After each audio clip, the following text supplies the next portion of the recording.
Donc voilà, alors demain, en effet, alors donc, dont Pierre-Marie vous l'a rappelé, demain, donc c'est la fête du 19 mars, la fête de Saint-Joseph. Alors ce n'est pas seulement la fête de Saint-Joseph, si vous regardez donc dans le missel romain, il est bien marqué fête de Saint-Joseph, donc époux de la Vierge Marie.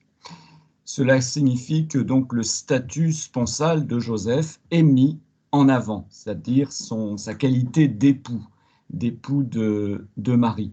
Et c'est bien ce que nous disent les évangiles, l'évangile de Matthieu et l'évangile de Saint Luc, lorsqu'ils parlent de Joseph, ils mettent en avant donc les propos mêmes de Dieu qui fait le lien entre Marie et Joseph, et particulièrement donc leur lien sponsal. On va prendre un petit peu de temps là pour relire justement quelques passages, alors très peu nombreux, vous le savez bien, hein, le Nouveau Testament, les évangiles en particulier, ne sont pas très bavards sur Saint Joseph, il n'y a que quelques passages que l'on peut lire et méditer. Donc je vais en lire donc deux. Dans l'Évangile selon saint Matthieu, au chapitre 1, les versets 18 à 25. Voici comment fut engendré Jésus-Christ. Marie, sa mère, avait été accordée en mariage à Joseph. Avant qu'ils aient habité ensemble, elle fut enceinte par l'action de l'Esprit Saint. Joseph, son époux, qui était un homme juste et ne voulait pas la dénoncer publiquement, décida de la renvoyer en secret. Comme il avait formé ce projet, voici que l'ange du Seigneur lui apparut en songe et lui dit : Joseph, fils de David, ne crains pas de prendre chez toi Marie, ton épouse, puisque l'enfant qui est engendré en elle vient de l'Esprit Saint. Elle enfantera un fils et tu lui donneras le nom de Jésus, c'est-à-dire le Seigneur sauve, car c'est lui qui sauvera son peuple de ses péchés. Tout cela est arrivé pour que soit accomplie la parole du Seigneur prononcée par le prophète. Voici que la Vierge concevra et elle enfantera un fils. On lui donnera le nom d'Emmanuel qui se traduit Dieu avec nous. Quand Joseph se réveilla, il fit ce que l'ange du Seigneur lui avait prescrit. Il prit chez lui son épouse, mais il ne s'unit pas à elle jusqu'à ce qu'elle enfante un fils, auquel il donna le nom de Jésus. Voilà, en 8 versets, vous avez 4 fois le lien entre Marie et Joseph, et un lien où il est bien stipulé que Marie est son épouse, que Joseph est donc son époux, et que Marie est bien accordée en mariage à Joseph. Et dans ce passage du début donc de l'Évangile selon saint Matthieu, c'est bien Dieu lui-même, par l'intermédiaire de l'ange, qui reconnaît cette union entre Joseph et Marie. Je redis, Marie, ton épouse, dit l'ange à Joseph. Ensuite, nous avons un court passage, beaucoup plus court, dans l'Évangile selon saint Luc. Le 6e mois, vous connaissez absolument par cœur, je suis sûr, absolument tous. Le 6e mois, l'ange Gabriel fut envoyé par Dieu dans une ville de Galilée appelée Nazareth à une jeune fille vierge, accordée en mariage à un homme de la maison de David appelé Joseph. Et le nom de la jeune fille était Marie.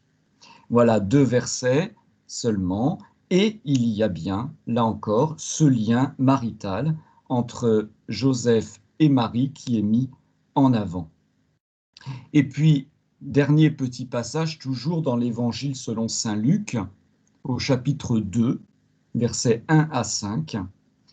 En ces jours-là, c'est le texte de Noël, en ce jour-là parut un édit de l'empereur Auguste ordonnant de recenser toute la terre.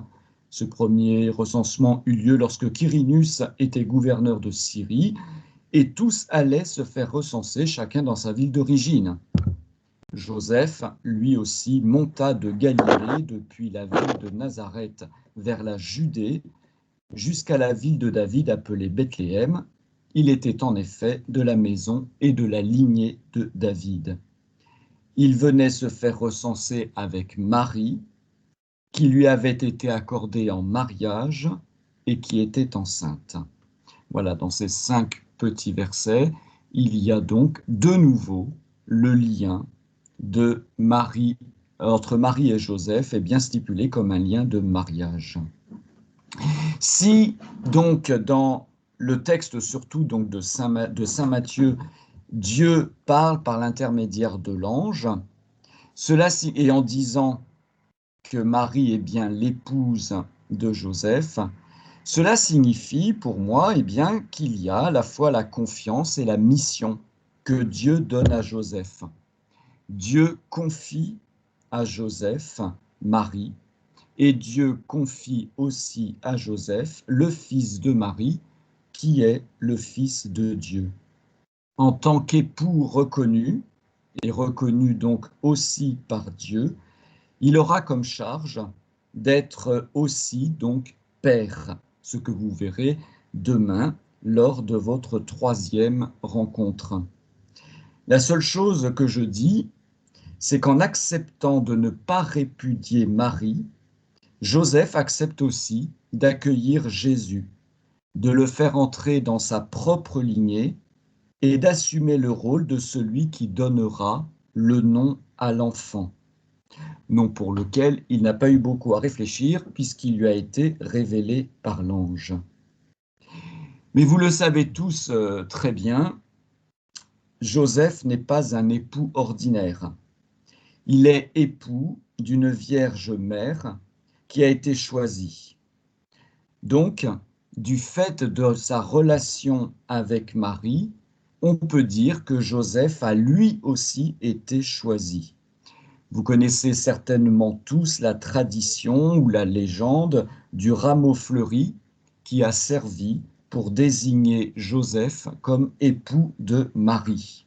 C'est bien donc Dieu, à travers cet acte miraculeux de la branche qui fleurit en plein hiver, c'est bien donc Dieu qui a choisi celui qui serait l'époux de la mère de son fils. Ce lien d'époux, et d'époux donc reconnu, permet à Joseph de donner le nom de Jésus à cet enfant qui va naître. Est alors mise en avant l'autorité paternelle de Joseph, et donc en lien avec son autorité maritale. Cette autorité est pour Joseph un service qu'il remet entre les mains de Marie, de son fils, mais aussi, bien sûr, entre les mains de Dieu. On pourrait penser que c'est pour lui un sacrifice, mais nous allons voir maintenant qu'il n'en est rien. Joseph est un époux qui se donne totalement. Voilà, un époux qui se donne totalement.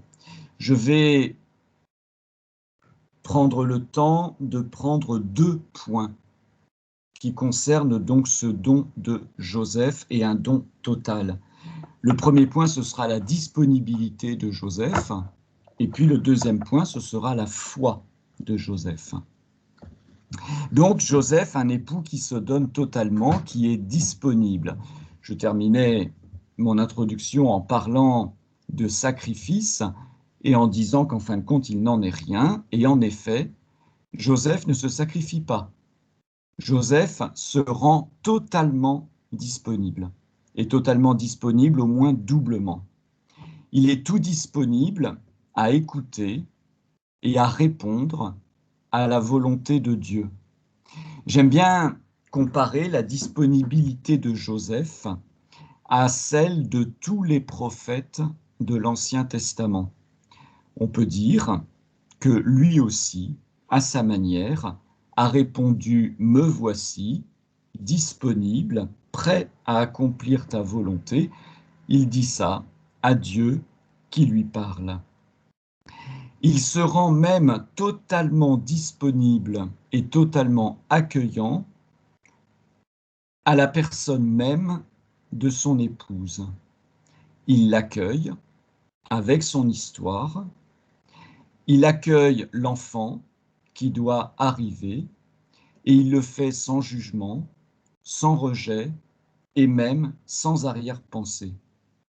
C'est lui, donc Joseph, qui donne un statut à son épouse, ce que l'évangile de Luc reprend lorsqu'il dit au chapitre 2, verset 48, « Ton père et moi ».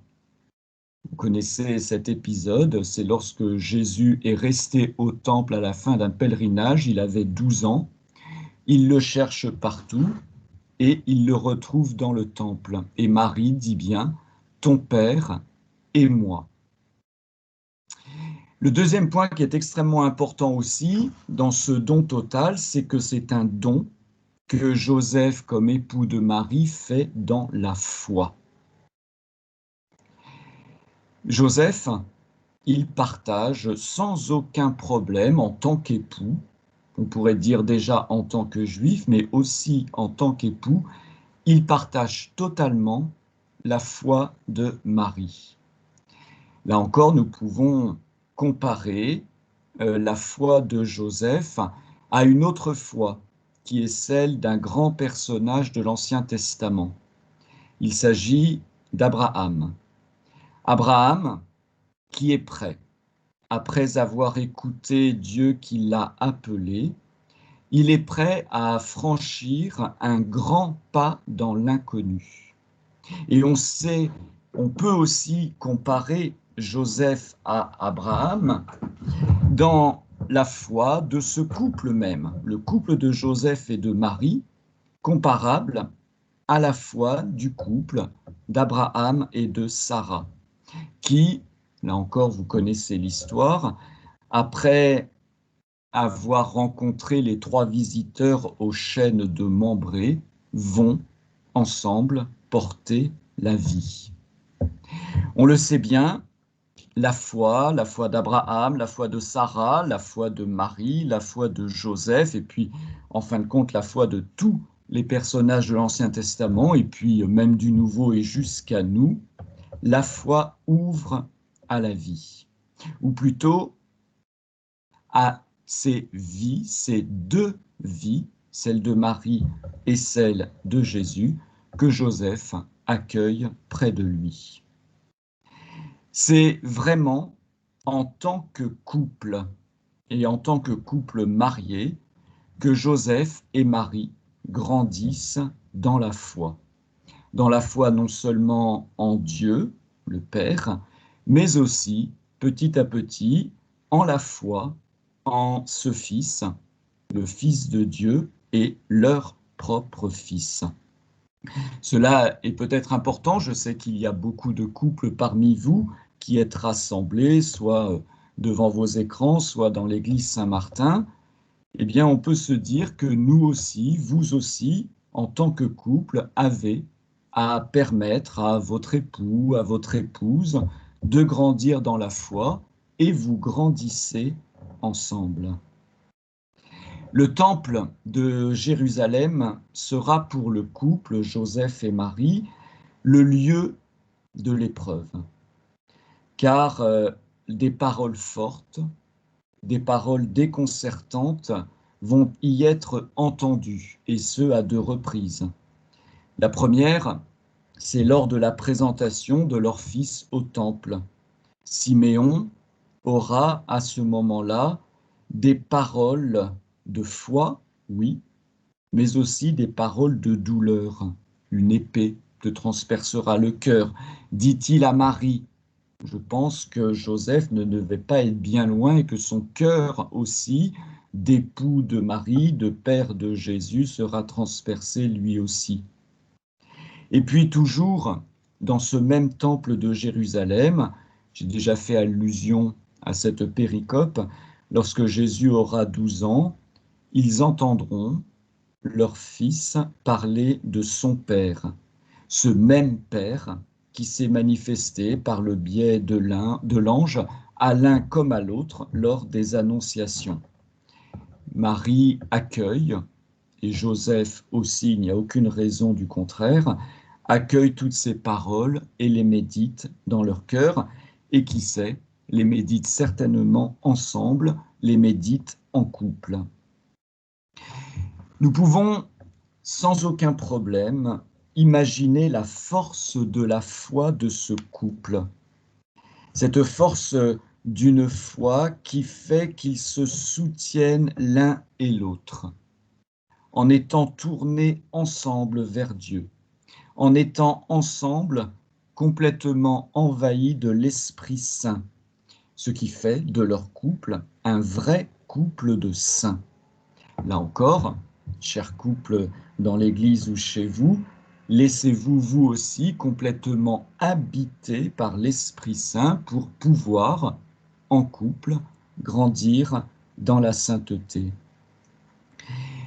Joseph et Marie sont chacun dans l'accompagnement de la vie sainte de l'autre.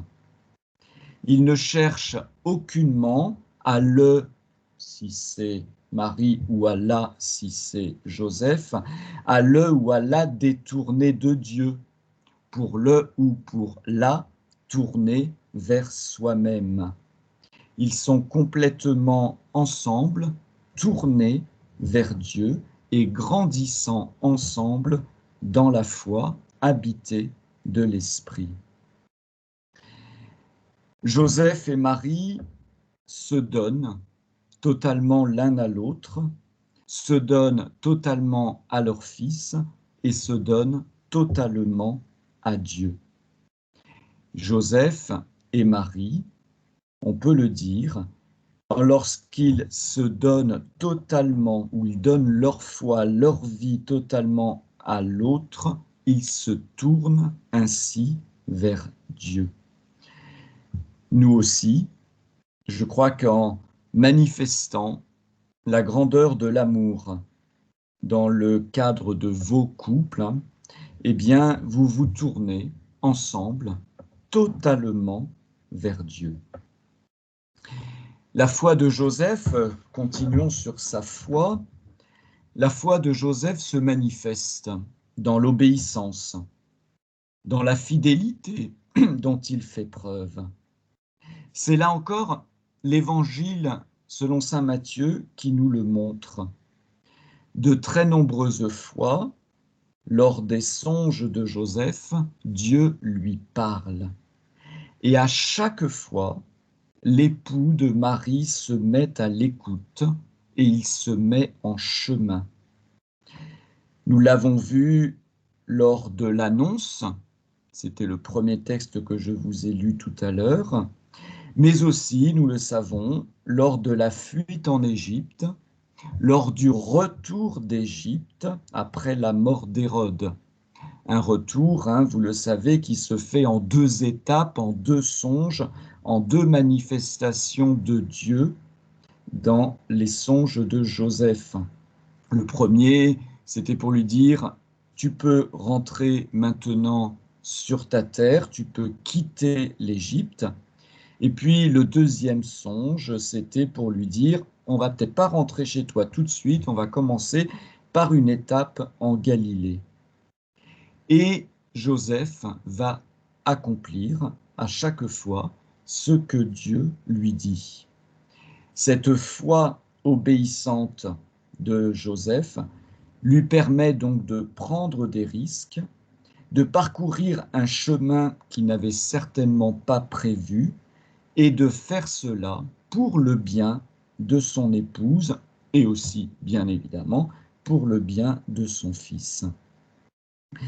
Joseph est non seulement obéissant à la parole de Dieu, mais il est aussi confiant, on le voit bien, et il est fidèle. Vous savez tous que tout cela, ça va ensemble, la foi, la fidélité, la confiance. Pour lui, pour Joseph, obéir à Dieu, c'est accepter que sa vie soit guidée par Dieu lui-même. Et donc, c'est accepter de s'en remettre totalement entre les mains de Dieu. Depuis le début de l'Évangile, du moins lorsqu'on parle de lui, eh bien, il nous montre rien d'autre que cela. Néanmoins, Joseph a sa part à jouer. Toute son œuvre, tout ce qu'il fera sera la conséquence de sa foi. Bien évidemment, son œuvre est celle d'un croyant qui est un époux croyant et un père. Il se donne totalement à son épouse, à son fils et à Dieu. Je l'ai dit déjà tout à l'heure, mais je trouve que c'est extrêmement important. C'est extrêmement important aussi pour nous. Vous savez très bien, nous sommes donc dans l'année Saint-Joseph. Et nous pouvons, vous pouvez en tant qu'époux, mais aussi en tant qu'épouse, prendre Saint-Joseph comme modèle. Et puis nous entrons aussi demain, en la fête de Saint-Joseph, dans l'année de la famille à Maurice Laetitia. Et cela va peut-être vous permettre de redécouvrir l'œuvre de Saint-Joseph au service de sa famille, au service de la foi. Et cela pourra être pour chacun d'entre nous des pistes pour nos propres familles, pour vos rôles à vous-même d'époux ou d'épouse. Vous savez aussi que Saint Joseph n'est pas seulement fêté le 19 mars, mais qu'il l'est aussi le 1er mai, avec cette fête de Saint Joseph travailleur ou Saint Joseph artisan, en tout cas Saint Joseph homme au travail. Le pape François nous rappelle dans Amoris Laetitia, même si dans cette partie-là, les numéros 23 à 30, il ne parle pas de Joseph et de la Sainte Famille, sauf à la toute fin. Le pape François nous rappelle donc l'importance du travail pour le bien de la famille, pour la fécondité de la famille, pour la stabilité de la famille. C'est-à-dire pour Joseph, la fécondité, la stabilité de son épouse, et puis, bien sûr, de leur fils. Mais ça, je laisse demain, je crois que c'est Don Pierre-Marie qui intervient, je crois. Donc, il en parlera demain. Vous pouvez relire, si vous avez Amoris Laetitia à la maison, sinon vous trouvez sans problème sur Internet, je pense, sur le site du Vatican au moins, ou sur d'autres sites qui publient les textes magistériels, vous pouvez relire les numéros 23 à 30. Et vous y retrouverez le don de Joseph pour le bien de son couple, pour le bien de sa famille, pour le bien de la foi qui les habite tous. L'époux, Joseph époux, est serviteur, il se met au service de sa famille. Voilà cette disponibilité sur laquelle j'ai voulu insister, la disponibilité de Joseph. Je voudrais reprendre maintenant, alors ça va peut-être un petit peu vite, je ne sais pas s'il y a des questions ou quoi, parce que je crois que je n'ai que 3/4 d'heure, donc je regarde l'heure en même temps. Donc, je voudrais revenir maintenant sur les qualités de l'époux. Les qualités d'époux pour Joseph, mais en fin de compte, pour vous tous.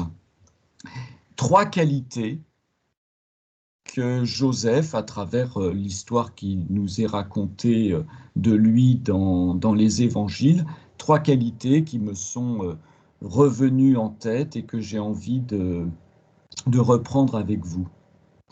Et après, dans une autre partie, on verra d'autres qualités que l'Église, elle, tient à mettre en avant lorsqu'elle parle de Joseph comme époux. La première qualité, c'est qu'il est consentant. Il est consentant, cela signifie pour moi qu'il adhère complètement, en tant qu'homme, en tant que juif, en tant qu'époux, il adhère totalement à la volonté de Dieu. Il est à l'écoute aussi de la volonté de son épouse.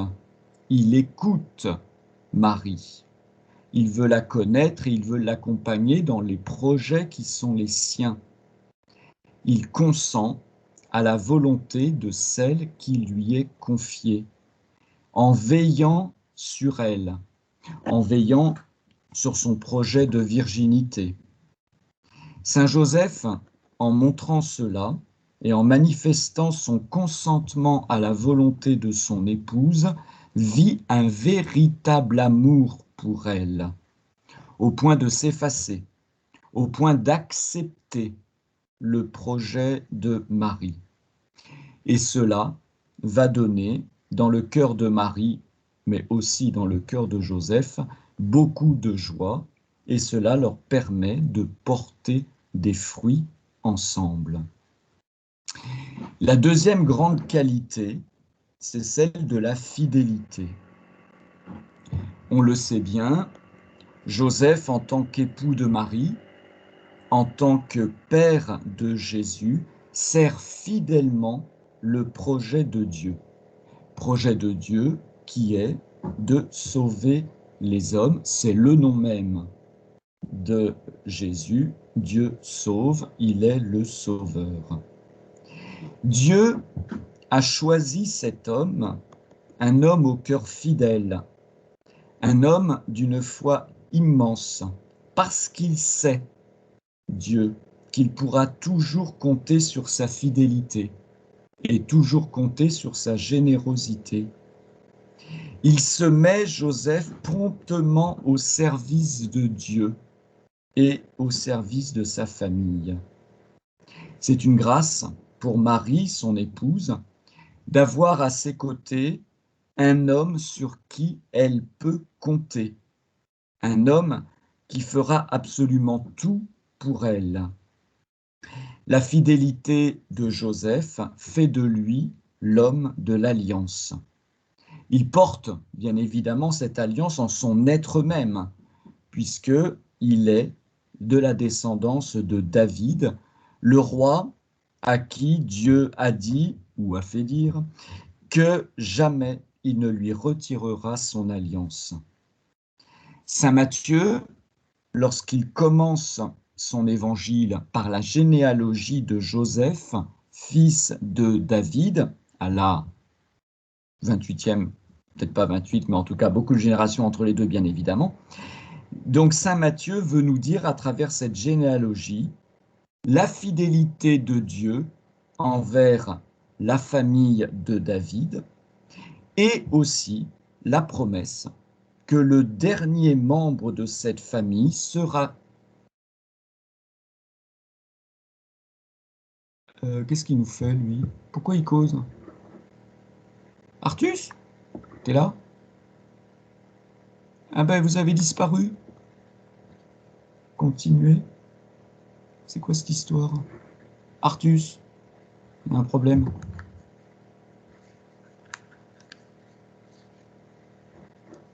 Pour nous, tout est bon. Pas pour moi. Tout est bon? En tout cas, on vous entend. Ah bon, bah moi je vois plus rien. Bon, bah c'est pas grave, tant pis, je continue. Je ne sais plus où. Ah oui, j'en étais donc à la généalogie, voilà. Donc, en commençant donc son évangile, donc par la... Oui, ça je l'ai déjà dit, bon c'est pas grave, je suis désolé, je suis un peu perdu. Hein. Donc, il dit, donc Saint Matthieu, la fidélité de Dieu envers les hommes, et une fidélité qui ne sera jamais retirée. Et donc, je disais, la promesse que le dernier membre de cette famille sera fidèle à Dieu, même si Joseph, évidemment, ne peut pas tout comprendre. La troisième grande qualité de cet époux Joseph, eh bien, c'est évidemment l'union ou l'unité. Sans développer plus que cela, remarquons seulement les caractéristiques de l'union qui marque Saint Joseph. Il est uni à Dieu, mais uni vraiment. Il est uni à Marie. Il est uni à leur fils. Ces différentes unions, marques d'unité, qui en fin de compte n'en font qu'une, une seule unité absolument indissociable, c'est cela qui est aussi une véritable qualité donc pour Joseph. Il n'est pas question pour lui d'être partagé. Il est tout donné, il a tout donné en acceptant de tourner toute sa vie vers Dieu et de la donner à son épouse et à leur fils. Voilà pour ces trois grandes qualités de l'époux que je remarque dans les textes qui parlent de Saint Joseph dans les évangiles. Je voudrais reprendre maintenant avec vous, ça fait bizarre de regarder un ordinateur où je vois personne, donc je voudrais maintenant reprendre avec vous d'autres qualités qui sont mises en avant par l'Église et qui pourraient nous aider à comprendre ce que signifie aujourd'hui, pour nous, pour vous, être époux. La première grande qualité mise en avant, c'est sa justice. Saint Matthieu, dans l'Évangile, qualifie Joseph d'homme juste.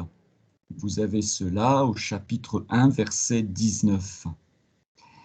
Il s'agit de la qualité de celui qui aime vraiment, qui aime à la manière de Dieu, c'est-à-dire en se donnant totalement. Nous n'aimons peut-être pas assez à la manière de Joseph, c'est-à-dire à la manière de Dieu, un amour qui se fait totalement don. Ensuite, nous avons aussi une autre qualité qui est mise en avant dans les, enfin, pas forcément, enfin si dans l'Évangile, même si le mot n'est pas employé, c'est la chasteté dans le sens de respect. Joseph est un homme qui est pur, un homme qui aime sans égoïsme, sans irrespect. Il est respectueux de Dieu, il est respectueux de son épouse, on le voit bien. Dans l'Évangile, il nous est dit que même s'il pense à un moment à la répudier, il faut surtout que cela se fasse dans le secret et qu'elle n'ait aucun problème par la suite. Ce sont des qualités, cette chasteté, ce respect, cette pureté, qu'il faut avoir et qu'il a. Voilà, il a peut-être été préparé lui aussi pour cela, pour pouvoir accueillir le Fils de Dieu. Le Fils de Dieu qui lui-même est pur, amour, sage, prudent, miséricordieux et compassionnel. Ce sont en fin de compte des qualités qui sont celles de Dieu lui-même. Et la chasteté, c'est avant tout tout cela. Pour les couples, il en est de même. Nous devons être des époux et des épouses chastes, c'est-à-dire d'un véritable amour qui soit pur, qui soit sage, qui soit marqué de la miséricorde et de la compassion envers celui ou celle que l'on aime. Ensuite, Saint Joseph est aussi qualifié de serviteur. Il nous est donné comme modèle du service, ou l'un des modèles du service qui prend soin. Et on voit très bien dans les évangiles comment Joseph montre un soin particulier envers son épouse et aussi envers leur fils.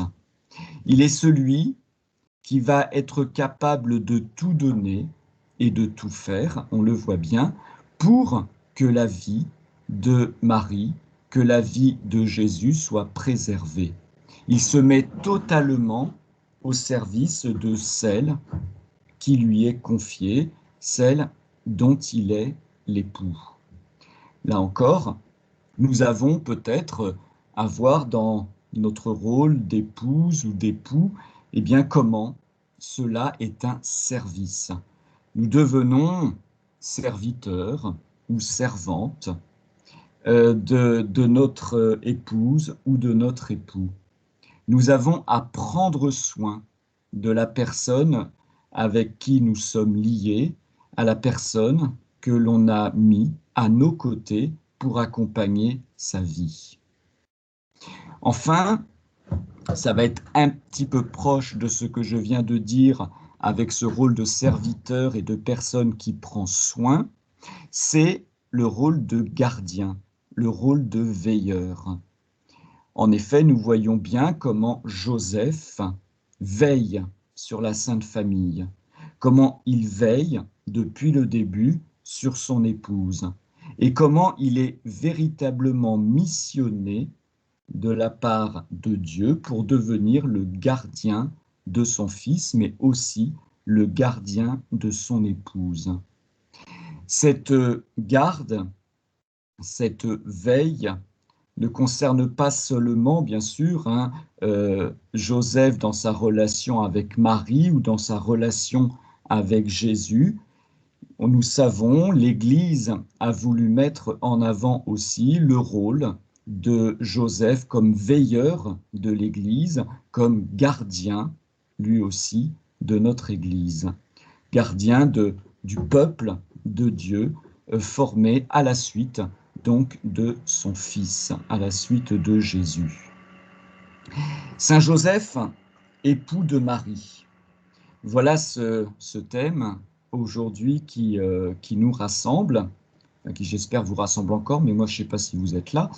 En tout cas, voilà ce Saint Joseph comme époux de Marie, qui nous est donné alors, en cette année Saint-Joseph, mais aussi en fin de compte chaque année, qui nous est donné comme modèle. Modèle pour les couples aujourd'hui, modèle pour les époux, les épouses aujourd'hui. J'ai voulu reprendre aussi, là, dont Pierre-Marie a déjà entendu cela, parce que donc il y a eu un nouveau texte de la part du pape François, Patrice Cordet. C'est donc voilà un cœur de père, une exhortation, une lettre apostolique plutôt de François qu'il a écrit justement pour nous introduire à cette année Saint-Joseph. Et au tout début de son exhortation apostolique, François nous parle de Saint Joseph comme de quelqu'un qui est en fin de compte en deuxième ligne. Voilà. Et en disant l'importance de celui qui ne se met pas forcément en avant, celui qui, comme Joseph, reste l'homme qui accepte de passer inaperçu. Et, et vous voyez bien, même si on arrive comme ça à tenir 3 soirées autour de Saint Joseph, eh bien, les évangiles en parlent quand même très peu.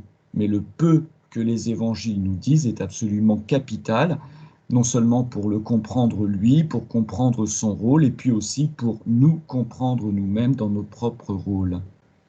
François donc écrit dans Patrice Cordet, un cœur de père en français, nous pouvons tous trouver en Saint Joseph l'homme qui passe inaperçu, l'homme de la présence quotidienne, discrète et cachée, un intercesseur, un soutien et un guide dans les moments de difficulté. Saint Joseph nous rappelle que tous ceux qui apparemment sont cachés ou en deuxième ligne jouent un rôle inégalé dans l'histoire du salut. Et je crois, je ne suis pas le seul à le croire, mais que Saint Joseph, en effet, en tant qu'époux et en tant que père, vous verrez ça demain, eh bien, a joué un rôle inégalé dans l'histoire du salut.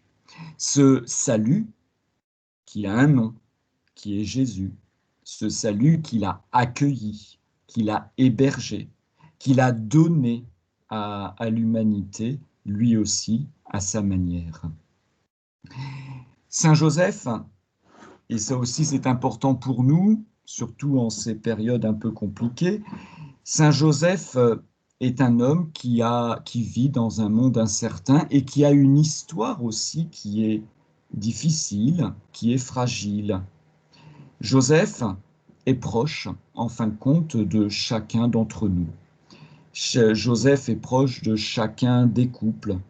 Joseph est peut-être celui qui nous montre comment la foi, la persévérance, l'écoute de Dieu nous permet d'assurer notre rôle d'époux et d'épouse aussi dans ce monde difficile, dans ce monde voilà, habité de beaucoup de fragilité.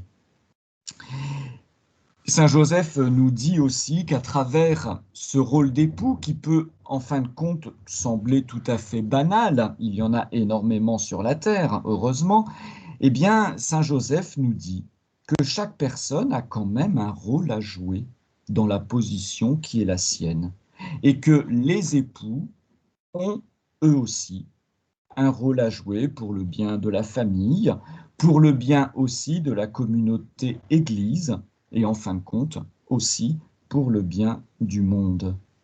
Voilà, il n'y a pas que des époux, en fin de compte, ou des personnes avec des hautes responsabilités. Nous avons aussi quelqu'un comme Joseph qui peut nous aider, nous aussi, dans la place qui est la nôtre, à bien remplir le rôle d'époux, le rôle de chrétien, en étant totalement disponible à Dieu et disponible à la compagne ou au compagnon, si on est une dame, qui nous a été confié. Voilà. Je voulais finir en reprenant une prière, alors, dont Pierre-Marie me parlait l'autre jour, de bénédiction des époux. Il y aura peut-être aussi des questions, peut-être avant, mais là, je ne vois plus rien, ça me... On va peut-être... Merci. Je crois que si je fais ça, ça va peut-être faire quelque chose. Absolument pas. Autoriser. Je ne sais pas ce que j'ai fait. J'ai appuyé sur un bouton. Ça... Je vous entends, c'est déjà ça. Super. Merci beaucoup. Je ne sais pas si vous allez entendre les applaudissements qui sont pour vous. Moi, je n'entends pas.